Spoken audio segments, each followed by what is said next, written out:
Okay, so the other part about this is ultimatums don't work. And what I was talking about, and the last one, some clients may not believe they need help. And I'm talking about being aware of your reactions, being aware of your feelings about it. Because your morals, values, experiences, as much as we say we keep our own morals and values out of our counseling, they come into your counseling session. You can't completely take yourself out of it. But your reactions are going to affect the way that your client interacts with you. Because this, if I have, and I'm not saying that self-injury is good or it's wonderful, we should say, hey, razors for everybody, let's do it. But thinking about if I want somebody to change or if they want to change. For example, and well, my belief is, and this is again, please, sorry, I'm hitting my microphone, but I believe that people come in voluntarily, they want something to change, and it's my job to work with them on what they want to change. If they don't want to change, then I'm not there to force them. I'm not there to say this is bad or this is not good for you. I'm there to talk to them. So for instance, so we talked about that self-injury, some of the reasons that people should stop are it's bad for you, it's unhealthy, it can be dangerous. Okay, so how many of y'all, anybody in here drink coffee? Anyone? What about soda? Coke? Anybody get a Coke or anything? Okay, so soda or coffee, all right? Okay, you know that they're bad for you, correct? No. They have a lot of caffeine in them. They affect your sleep. There's a lot of sugar in Coke. So anybody go to Starbucks ever? Chai tea or chai latte? Do you know that a chai latte, I call it medium because I refuse to call it grande, tall, or just I got to take a stand on something. But did you know that has as much sugar as a king-size Snickers bar? They're very unhealthy for you. Too much sugar can lead to diabetes, can lead to unhealthy living. It is potentially very dangerous for you. So all of you that raised your hand and some of you that didn't raise your hand because you knew something was up, think about if I'm your counselor or if I'm your, I don't want to be your parent or guardian, but if I was and I said, you know what, this is bad for you. I don't want you to drink coffee. Don't go to Starbucks. Don't drink any sodas. And you know what, because it's really bad for you. And if I catch, I'm going to check your credit card statements. I'm going to check your car.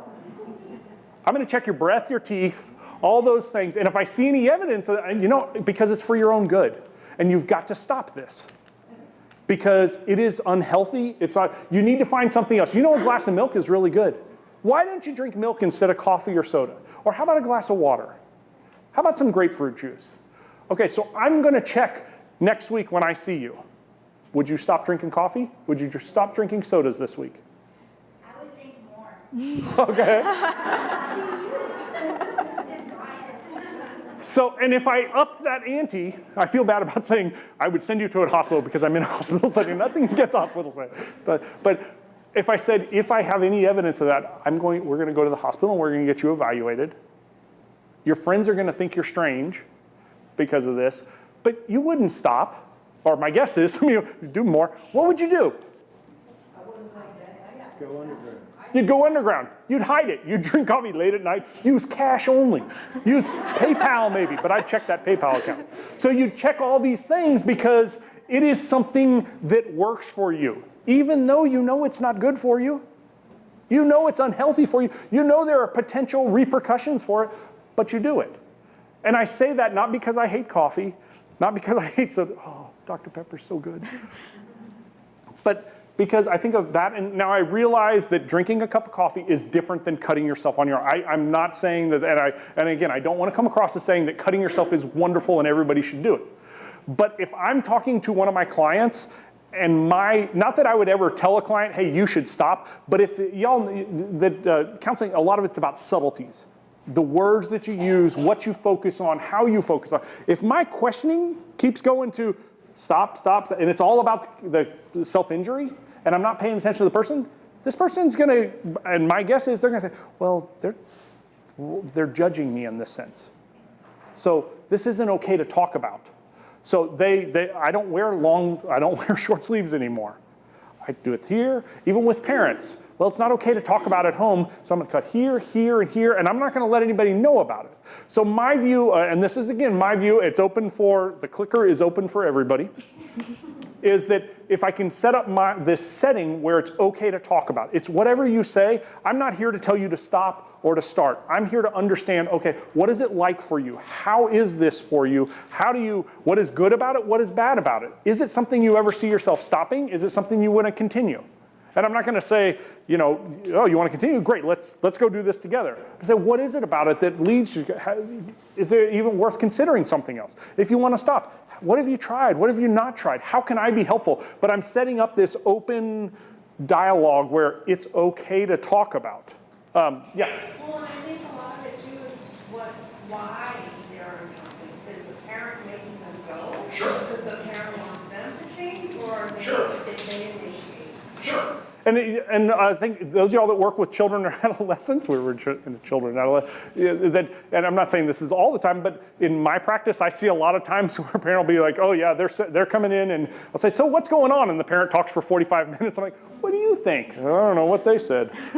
And so it's kind of understanding that person, that client, that adult, that child, giving them a chance to talk where it's about them.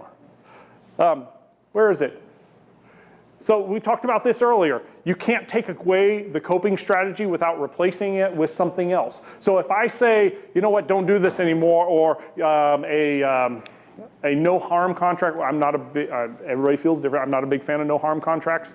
But if don't do this, and then we're going to work the next 6 weeks on how you can replace this, but don't do this anymore. Well, I'm kind of leaving people out there. If I say, I don't mean to pick on y'all too, but if I say no more chocolate, we're not doing anything else, or no more singing, no more songs, no more of that stuff, and then just figure something else out. Just do something different. Well, what happens if a stressful situation comes up? I can't cut myself. I can't have chocolate. I can't sing in the car. What do I do? It makes it even worse. Yeah. I kind of think that's the part with the baby. We have to replace the stuffed animal with something. Yes. Yes. Each client individual will have something different that works for them. And we talked about all these different theories. And so one of the things that I've talked about this project that I'm working on right now, so we're going through like the history of, not history of self-injurious behaviors, but so when research first started, it was, okay, what is this? How do we define it? And it was self-mutilation at first, then it was cutting, then it was self-injurious behavior, and now it's the most common term is NSSI, or non-suicidal self-injury. So then the research was, okay, this is what it is, this is the behavior. Then it was, how prevalent is it? And so for a period of time it was, well, this study and this study and this study, this is where it's happening. Who does it? How long does it last? Some of the more recent stuff is, what theories are effective in working with self-injurious behavior? So you have compassion-focused therapy, you have acceptance and commitment therapy, you have dialectical behavior therapy, you have cognitive behavioral therapy, you have mindfulness techniques. And there is not one, in looking at all the research, so some of them are effective, some of them are not so effective, but there is not one of those theories that sticks out among everyone else that says, you do this and you are most effective. The most common factor in what is effective in working with people is to have a healthy relationship where it can be open conversation, where they feel like there is non-judgment, and it can be something where it can be open discussion about it. Positive, caring relationship.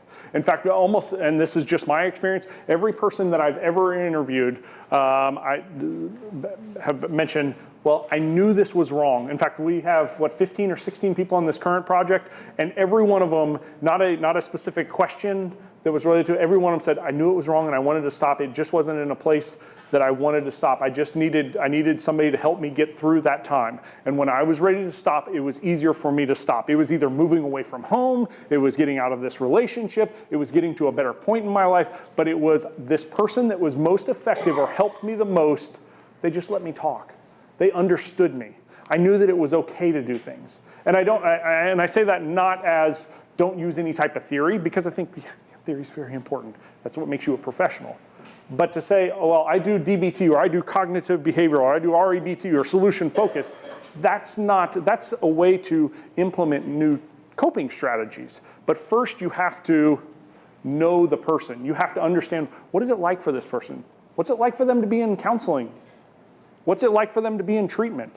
How do they feel about this? Are they wanting to work on, anger management, and self-injury is a part of that? So let's focus on anger management and let's not just go straight to the cutting on the arm. Is it something where they want to work on anxiety and self-injury is associated with the anxiety? So if I talk to them about their anxiety and focus on what they want to focus on, then I can be most effective. I don't know, I apologize for the soapboxness. If I'm getting preachy, I don't mean to be, but yes. I just happened to have been reading the psychotherapy sort of, efficacy literature recently, and it's the same as it was when I was in graduate school. Yes. It says there's more effect between individuals, therapists, than there is between types of therapy. Yes. And that's pretty well established. Yes, that's exactly right. In fact, when I teach a theories class, and I don't mean it as we start talking about theories, and it's very disheartening because I go through, the percentage that adds to change, and 20% is the client's own motivation, 20% is external factors, like maybe something happens outside and things go good or go bad. Like 4%, 5% is your theory, and then 30% is the relationship between counselor or professional and client.